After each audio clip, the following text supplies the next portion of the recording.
بسم اللہ الرحمن الرحیم۔ ابن ماجہ شریف میں یہ حدیث مذکور ہے۔ حضرت ابو ہریرہ رضی اللہ تعالی عنہ فرماتے ہیں، آقا کریم صلی اللہ علیہ وسلم نے ارشاد فرمایا، جب تم مؤذن کو اذان دیتے سنو تو جو کچھ وہ کہتا ہے تم اسی طرح کہا کرو۔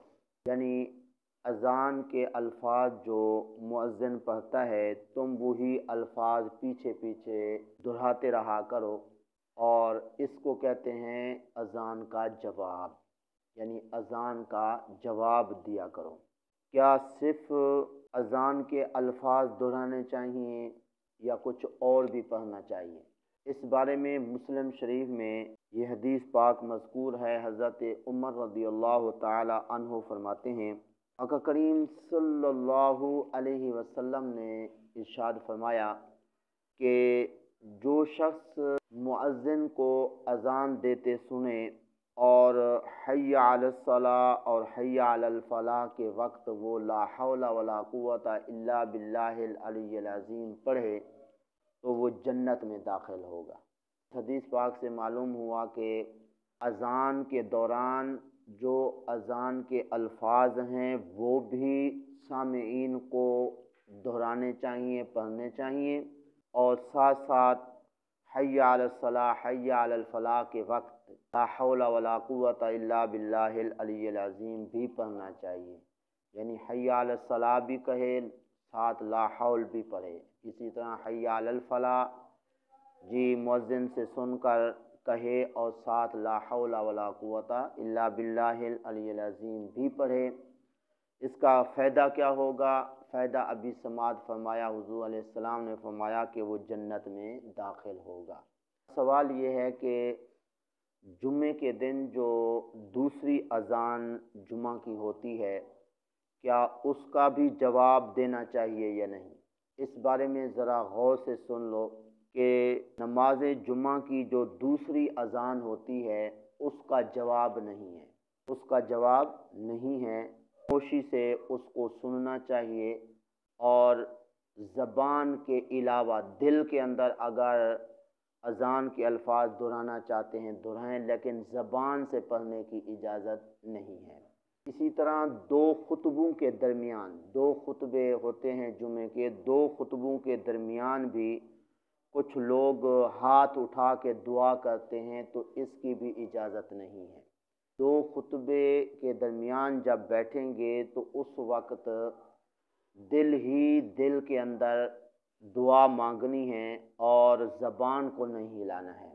اور حدیث شریف میں آیا کہ جمعے کے دن ایک ایسی گھڑی ہے کہ اس میں دعا کی جائے وہ قبول ہوتی ہے، رد نہیں ہوتی ہے۔ تو علماء کرام فرماتے ہیں وہ گھڑی یہ دو خطبوں کے درمیان والی ہے۔ دو خطبوں کے درمیان جو دعا کی جائے وہ رد نہیں ہوتی ہے، قبول ہوتی ہے۔ تو یہ دعا کرنی چاہیے، لیکن زبان سے نہیں، دل ہی دل کے اندر مانگنی چاہیے۔ اور ایک مشورہ بھی کہ چونکہ دو خطبوں کے درمیان کی جو گھڑی ہوتی ہے وہ چونکہ بہت کم وقت ہوتا ہے، اس کے اندر بندہ کھل کے مانگ نہیں سکتا ہے، تو یوں کہہ لے اے اللہ میں جو دعا کروں میری قبول فرمانا، تو اس کے بعد جب دعا کرے گا دعائیں قبول ہوں گی۔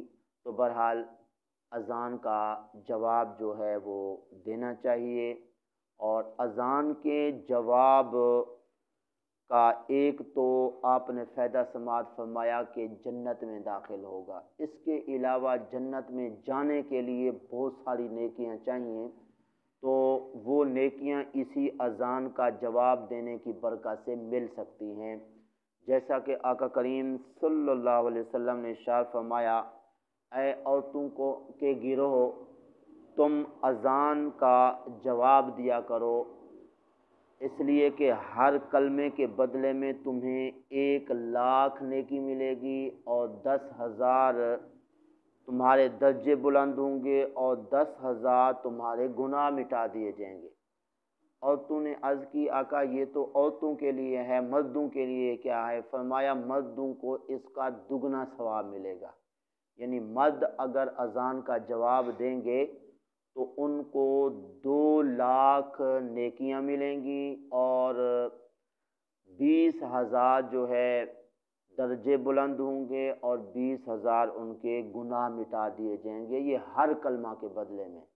اور اذان کے کلمات آپ ایک مرتبہ غور فرمائیں گے، گنیں گے کہ وہ کتنے ہیں، تو یہ آپ کے ذمہ ہے۔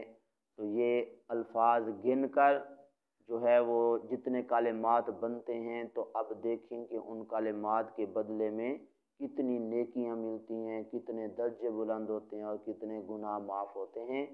تو اس لیے کوشش کرنی چاہیے، اذان جب ہو تو سارے کام چھوڑ کے اذان کا جواب دینا چاہیے۔ اور بعض اوقات تکبیر ہوتی ہے تو لوگ تکبیر کا جواب نہیں دیتے، اس کے بارے میں بہت بڑی وعید ہے، وہ انشاءاللہ پھر عرض کریں گے۔